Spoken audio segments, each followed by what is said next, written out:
আলাইকুম। দৌলতপুর কলেজ আয়োজিত অনলাইন ক্লাসে তোমাদের সকলকেই স্বাগতম জানাচ্ছি। আজকে অনলাইন ক্লাস পরিচালনায় আমি আছি মোহাম্মদ গোলাম আরিফিন খান, প্রভাষক, ভূগোল বিভাগ, দৌলতপুর কলেজ, দৌলতপুর, কুষ্টিয়া।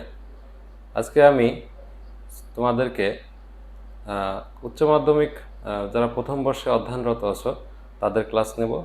আজকের আলোচ্য বিষয় হচ্ছে ভূগোল দ্বিতীয় পত্রের কৃষি অধ্যায় থেকে। এটা হচ্ছে চতুর্থ অধ্যায়। হ্যাঁ, এই কৃষি অধ্যায়ে তোমাদের আজকে যেটুকু পড়াবো সেটি হচ্ছে তোমার কৃষি সংজ্ঞা, কৃষিকাজের ভৌগোলিক নিয়ামক এবং কৃষির গুরুত্ব। প্রিয় ছাত্রছাত্রীবৃন্দ, এই করোনা মহামারীকালীন সময়ে তোমরা আশা করি অবশ্যই অনলাইন ক্লাসগুলো মনোযোগ সহকারে শুনছ। তো এখন চলে আসো আমাদের ক্লাস লেকচারে। তো কৃষির সংজ্ঞা শুরু করার আগে তোমাদেরকে বলি যে কৃষি কী। কৃষিটার ইংরেজি শব্দ হচ্ছে এগ্রিকালচার। এই এগ্রিকালচার শব্দটি ল্যাটিন শব্দ এগ্রিকালচারা থেকে এসেছে। এই এগ্রিকালচারা দুইটা ভাগে বিভক্ত, একটা হচ্ছে এগ্রোজ আর একটা হচ্ছে কালচারা। এগ্রোজ শব্দের অর্থ হচ্ছে তোমার মাটি বা ভূমি, এবং কালচারা শব্দের অর্থ হচ্ছে কর্ষণ বা চাষ করা। সুতরাং এই দুটার শব্দের সমষ্টিগতভাবে আমরা যে সংজ্ঞা পাই সেটা হচ্ছে ভূমি কর্ষণ বা চাষ করার মাধ্যমে ফসল উৎপাদন করাকে আমরা কৃষি বলি বা এগ্রিকালচার বলি। আমি আবার বলছি, ভূমি কর্ষণ বা চাষ করার মাধ্যমে ফসল উৎপাদন করাকে আমরা কৃষি বলছি। তো আমরা আমাদের বাংলাদেশের অধিকাংশই মানুষ কৃষিকাজের সাথে সম্পৃক্ত। এই কৃষি মানুষের জীবনে একটা অন্যতম গুরুত্বপূর্ণ উপাদান। কৃষি ছাড়া আমরা কখনোই খেয়ে পরে বাঁচতে পারি না। ঠিক আছে, এই কৃষিকাজ হচ্ছে তোমাদের প্রথম পর্যায়ের অর্থনৈতিক কর্মকাণ্ড। প্রথম পর্যায়ে বলতে আমরা ইকোনমিক যে অ্যাক্টিভিটিস বা অর্থনৈতিক কর্মকাণ্ডকে 4 ভাগে ভাগ করেছি। তার প্রথম ধাপ হচ্ছে কৃষি, বা আমরা একে প্রথম পর্যায়ের অর্থনৈতিক কর্মকাণ্ড বলি। এই প্রথম পর্যায়ের অর্থনৈতিক কর্মকাণ্ডের মধ্যে কয়েকটা ভাগ আছে। এগুলো 1 নম্বর হচ্ছে কৃষিকাজ, 2 নম্বর হচ্ছে পশুপালন মৎস্য চাষ, 3 নম্বর হচ্ছে তোমার 2 নম্বর হচ্ছে পশুপালন, 3 নম্বর হচ্ছে মৎস্য চাষ, 4 নম্বর হচ্ছে তোমার বিভিন্ন সেবামূলক কর্মকাণ্ড। তো এখানে আমরা দেখছি যে কৃষিকাজটা হচ্ছে প্রথম পর্যায়ের অর্থনৈতিক কর্মকাণ্ড। এটা হচ্ছে কৃষি। এখন আসো কৃষিকাজের ভৌগোলিক নিয়ামক। আমরা যে কোনো জায়গায় কৃষিকাজ করতে গেলে সেই জায়গায় কিছু বিষয় আমাদের উল্লেখ করতে হয় বা খেয়াল রাখতে হয়। তো কি কি বিষয় আমরা ধারণা করি সেগুলো হচ্ছে তোমার ভৌগোলিক অবস্থা, যেমন তোমার আবহাওয়া, ঠিক আছে, কোনো অঞ্চলের আবহাওয়া, সেই অঞ্চলের তারপরে তোমার বৃষ্টিপাত, তারপরে হচ্ছে সেই অঞ্চলের মাটির গুণাগুণ, তারপরে ভূমির প্রকৃতি। এই সমস্ত বিষয়গুলো হচ্ছে সেই অঞ্চলের কৃষিকাজের প্রাকৃতিক নিয়ামক। তো প্রত্যেকটা কৃষি তোমার এই সমস্ত নিয়ামকের উপরে নির্ভরশীল। তো এই বিষয়গুলোর উপর ভিত্তি করে আমরা কৃষিকাজের ভৌগোলিক নিয়ামককে 3টা ভাগে ভাগ করতে পারি। একটা হচ্ছে তোমার প্রাকৃতিক নিয়ামক, 2 নম্বর হচ্ছে তোমার অর্থনৈতিক নিয়ামক, 3 নম্বর হচ্ছে তোমার সাংস্কৃতিক নিয়ামক। এবার এগুলোর বিস্তারিত আলোচনায় আসি। প্রাকৃতিক নিয়ামকটা কি? প্রাকৃতিক নিয়ামক বলতে তোমার কৃষিকাজে যে বিষয়গুলা প্রকৃতি বা তোমার প্রকৃতি প্রদত্ত, কৃষিকাজের যে সমস্ত বিষয়গুলো প্রকৃতি প্রদত্ত সেগুলোকে আমরা প্রাকৃতিক নিয়ামক বলি। যেমন হচ্ছে তোমার জলবায়ু, ভূপ্রকৃতি, মৃত্তিকা। এই 3টা বিষয় হচ্ছে সরাসরি প্রকৃতির সাথে সম্পর্কিত। এই 3টা বিষয়ের উপরে ভিত্তি করেও বিশ্বের বিভিন্ন অঞ্চলের বিভিন্ন দেশে কৃষিকাজের বিভিন্ন বা ভেরিয়েশন লক্ষ্য করা যায়। কেমন লক্ষ্য করা যায় দেখো। আচ্ছা, 1 নম্বরে আসো জলবায়ু। জলবায়ু বলতে তোমার কৃষিকাজের ক্ষেত্রে জলবায়ু একটা গুরুত্বপূর্ণ উপাদান। এই জলবায়ু পরিবর্তনের কারণে বিশ্বের বিভিন্ন দেশের কৃষিকাজের বিভিন্ন রকম পার্থক্য পরিলক্ষিত হয়। ঠিক আছে, এখন এই জলবায়ুর মধ্যে আবার কিছু কিছু বিষয় আছে, ভাগ আছে। যেমন তোমার 1 নম্বর হচ্ছে বৃষ্টিপাত। আমরা অবশ্যই জানি বৃষ্টিপাত কৃষিকাজের উপরে বিভিন্নভাবে প্রভাব বিস্তার করে। যেমন তোমার ধান চাষ বলো বা অন্যান্য তোমার ধান চাষ, তারপরে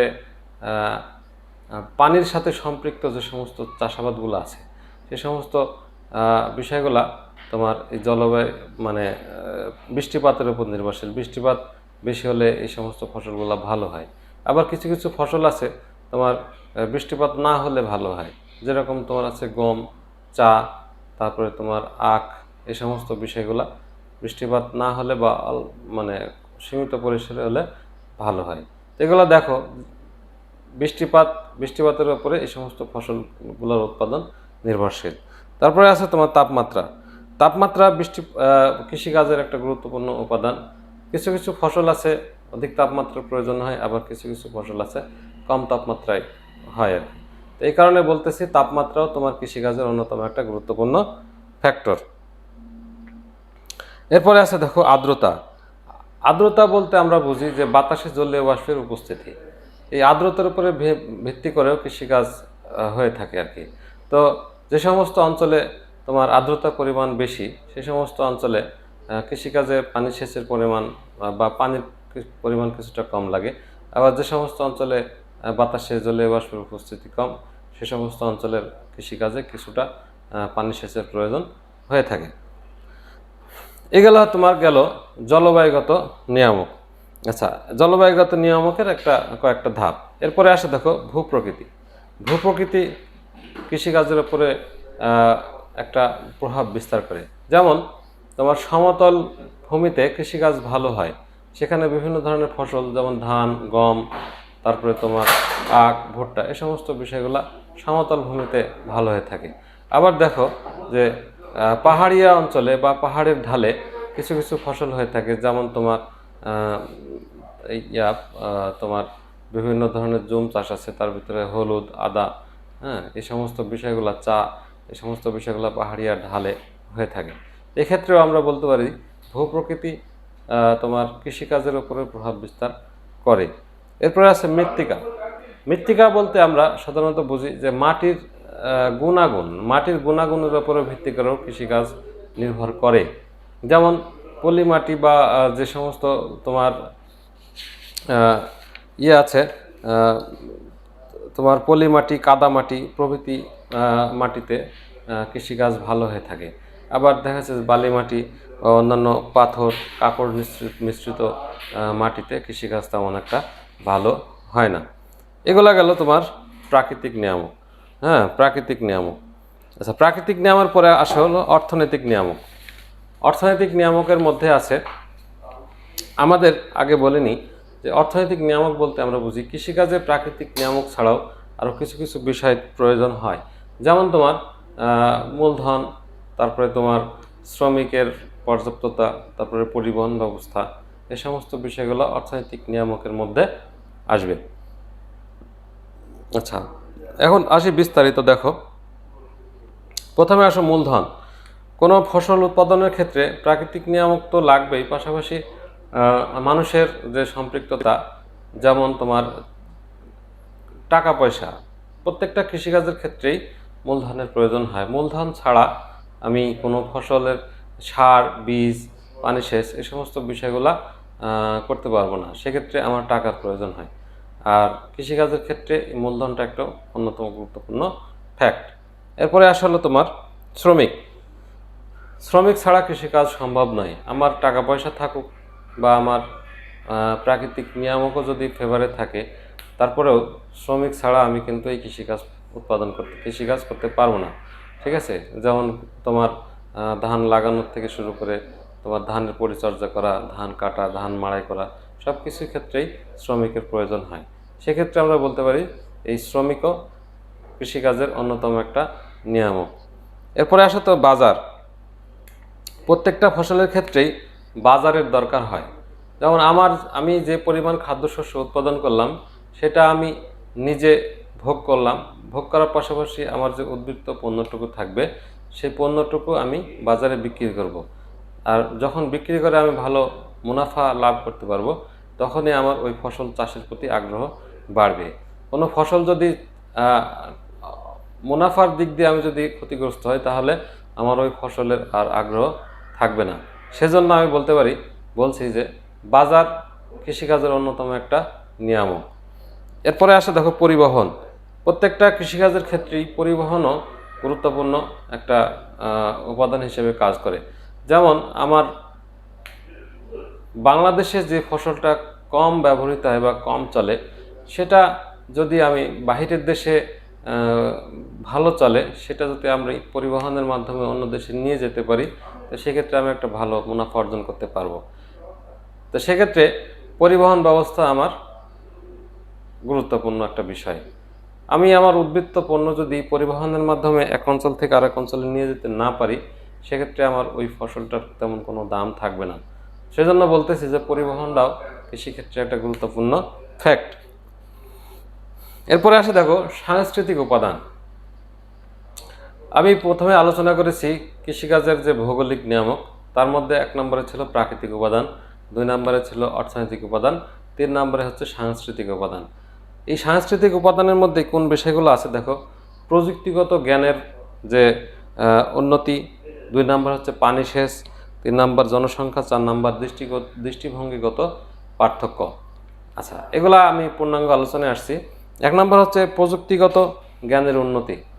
কৃষিকাজের ক্ষেত্রে প্রযুক্তিগত জ্ঞান অবশ্যই একটি গুরুত্বপূর্ণ উপাদান। কারণ আগে মানুষ যে পদ্ধতিতে বা যে চাষাবাদ করত, আদিম পদ্ধতি, সেই আদিম পদ্ধতির ফলে কৃষিকাজের উৎপাদন কম হতো। কিন্তু বর্তমানে উন্নত প্রযুক্তির ফলে বা উন্নত মেশিনারিজ বলো, গবেষণালব্ধ যে ফলাফলগুলো আছে তার উপর ভিত্তি করেই আজকে কৃষিকাজের ব্যাপক উন্নয়ন ঘটেছে। আগে দেখা যাচ্ছে যে 1 বিঘা জমিতে যদি 10 মণ ধান উৎপাদন হতো, এখন দেখা যাচ্ছে সেক্ষেত্রে আরও 20 মণ ধান উৎপাদিত হচ্ছে। তো এই সমস্ত প্রযুক্তিগত জ্ঞানের যে উন্নয়ন, সেই উন্নয়নের ফলে আজকে কৃষিকাজেরও উন্নয়ন হয়েছে। এরপরে দেখো পানি সেচ। পানি সেচ কৃষিকাজের একটা গুরুত্বপূর্ণ উপাদান। যে সমস্ত অঞ্চলে প্রাকৃতিক যে বৃষ্টিপাত, সে বৃষ্টিপাত যদি কম হয়, সে অঞ্চলে ভূগর্ভস্থ পানি উত্তোলনের মাধ্যমে পানি সেচ দেওয়া হয়ে থাকে। তো পানি সেচ সেই অঞ্চলে যদি না দেওয়া হতো, তাহলে তাদের কৃষিকাজের যে ফলন সেটা কম হতো। সে কারণে পানি সেচ একটা গুরুত্বপূর্ণ উপাদান। 3 নম্বর হচ্ছে জনসংখ্যা। জনসংখ্যাও কৃষিকাজের একটা গুরুত্বপূর্ণ উপাদান। কারণ আমি বলছি যে কোনো একটা ফসল যখন, আমি উদাহরণ দিয়ে বলি, আমার এলাকায় 100 জন লোক আছে, সেখানে আমার 100 জন লোকের জন্য প্রয়োজনীয় খাদ্য উৎপাদনের জন্য আমার অধিক পরিমাণে ফসল উৎপাদন করা লাগছে। এই জনসংখ্যা যদি না থাকতো, তাহলে আমার এই ফসলের চাহিদাটা থাকতো না। জনসংখ্যা বেশি হওয়ার কারণেই কৃষিকাজের উৎপাদনটাও বৃদ্ধি করা লাগছে, যার ফলে আমি বলতে পারি যে জনসংখ্যাটাও কৃষিকাজের একটা অন্যতম গুরুত্বপূর্ণ উপাদান। 4 নম্বর হচ্ছে দৃষ্টিভঙ্গিগত পার্থক্য। দৃষ্টিভঙ্গিগত পার্থক্যটা কেমন, যে কোনো কোনো দেশ তাদের অর্থনৈতিক যে উন্নয়ন বা কৃষিকাজ করে ব্যবসা বাণিজ্যের যে দৃষ্টিভঙ্গি, সেটা করেও কৃষিকাজ বৃদ্ধি করে থাকছে। মানে এক কথায় বলতে পারি যে ব্যবসা করার জন্য তারা তাদের উৎপাদিত ফসল বিক্রি করবে।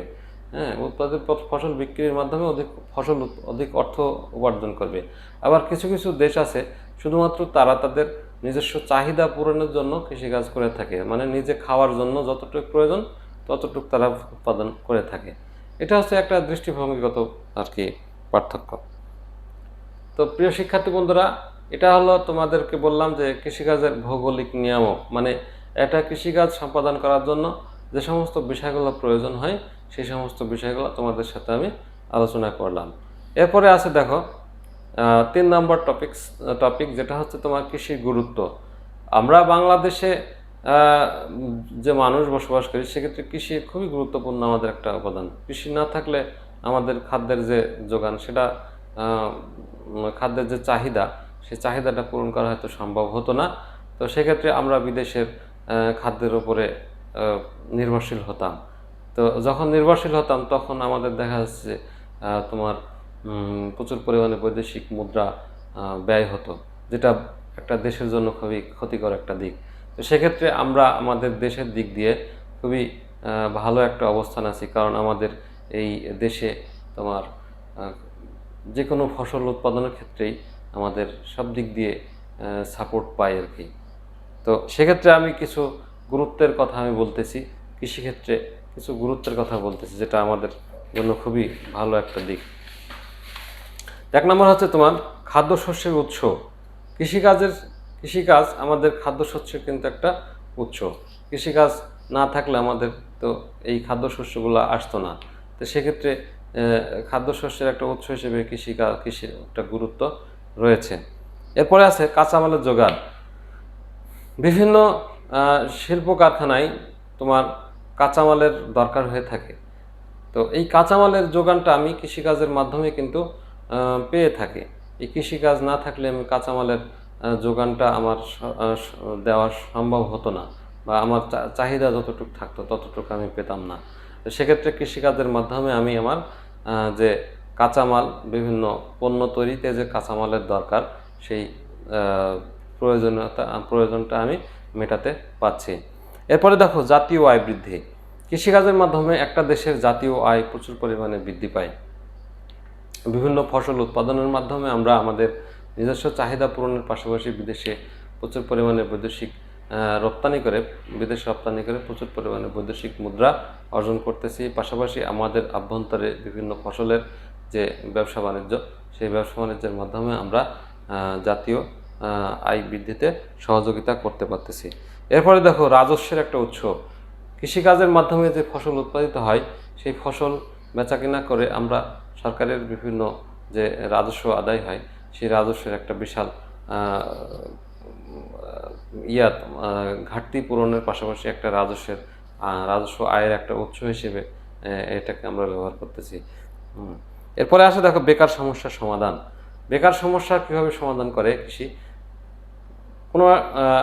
আমাদের দেশে যে বেকার ভাই বন্ধুরা আছে, বা আমাদের যে কৃষকরা আছে, তারা তাদের আবাদি জমিতে বিভিন্ন ধরনের ফসল উৎপাদনের পাশাপাশি হাঁস মুরগির পালন, তারপরে গরু ছাগল পালন, মৎস্য চাষ করে নির্ভরশীল হচ্ছে। পাশাপাশি তারা আত্মকেন্দ্রিক হচ্ছে, পাশাপাশি তারা প্রচুর পরিমাণে অর্থ উপার্জন করছে, যেটা তাদের বেকারত্বের হাত থেকে মুক্তি দান করছে। এরপরে দেখো জীবনযাত্রার মান উন্নয়ন। কৃষিকাজের মাধ্যমে আমাদের জীবনযাত্রার মানের উন্নয়ন হয়। আমরা আমাদের যে খাদ্যের চাহিদা, সেটা পূরণ করে আমাদের উদ্বৃত্ত ফসল বাজারে বিক্রি করে আমরা আমাদের জীবনযাত্রার মানের উন্নয়ন ঘটাচ্ছি। এরপরে দেখো পরের অপশন, বৈদেশিক মুদ্রা অর্জন। কৃষিকাজের মাধ্যমে বৈদেশিক মুদ্রা অর্জন হয়ে থাকে। আমরা আমাদের উদ্বৃত্ত যে খাদ্য, নিজের চাহিদা পূরণের পাশাপাশি যে উদ্বৃত্ত খাদ্য থাকে, সেটা বিদেশে রপ্তানি করে প্রচুর পরিমাণে বৈদেশিক মুদ্রা অর্জন করতেছি। এরপরে দেখো কৃষির প্রয়োজনে শিল্পের বিকাশ। কৃষির প্রয়োজনে শিল্পের বিকাশটা কি? কৃষিকাজের জন্য আমার বিভিন্ন ধরনের উপাদান দরকার হয়, যেমন তোমার সার, রাসায়নিক সার, কীটনাশক, তারপরে তোমার বীজ, এরপরে আছে বিভিন্ন মেশিনারিজ আছে। এই সমস্ত শিল্পের বিকাশ ঘটতেছে। আমার যখন এই সমস্ত কৃষিকাজের সাথে সম্পৃক্ত যে দ্রব্যগুলো আছে যখন প্রয়োজন হবে, তখন এই প্রয়োজনের তাগিদে আমার এইগুলা তৈরির ক্ষেত্রে যে শিল্পের একটা সেই শিল্পগুলা গড়ে উঠবে, যার ফলে এই শিল্পের বিকাশ ঘটবে। এরপরে দেখো তোমার কৃষিভিত্তিক শিল্পের বিকাশ।